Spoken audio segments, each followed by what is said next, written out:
రాష్ట్రంలో వర్షాభావ పరిస్థితులు తీవ్రంగా కనిపిస్తున్నాయి. వర్షాకాలం ప్రారంభమై దాదాపు 40 రోజులు గడిచినా ఆశించిన స్థాయిలో వర్షాలు కురవకపోవడంతో రైతుల్లో ఆందోళన నెలకొంది.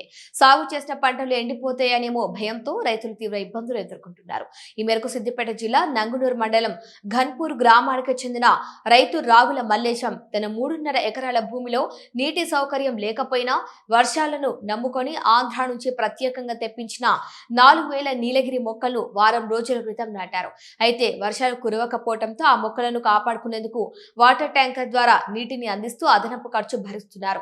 ప్రకృతి సహకరించకపోతే పెట్టుబడి మొత్తం నష్టపోయే ప్రమాదం ఉందని రైతులు ఆవేదన వ్యక్తం చేస్తున్నారు.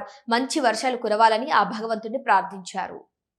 నంగునూరు మండలం ఘనపూర్కి చెందిన రావుల మల్లేశ్ అనే వ్యక్తి తనకున్న 3.5 ఎకరాలలో నీరు లేక నీలగిరి చెట్లు ఆంధ్ర నుంచి తెప్పించి పెట్టడం జరిగింది. వర్ష ప్రభావం లేక నీరు అక్కడక్కడి నుంచి బోర్ల నుంచి ఎత్తుకొచ్చే ట్యాంకర్తో పోవడం జరుగుతుంది. ఇందులో 3.5 ఎకరాలు 5 బోర్లు వేసినా కూడా పడలేదు. అందువల్ల నీలగిరి తోట పెట్టడం మరియు తక్కువ నీరుతో పంట అనేది సాగు చేయడం జరిగింది. నీలగిరి తోట కూడా మొన్న వర్షం పడుతున్న అవకాశంతో పెడితే వర్షం పడక చెట్లు ఎండిపోవడం జరుగుతుంది. నీటిని ట్యాంకర్లతో పోయడం జరుగుతుంది.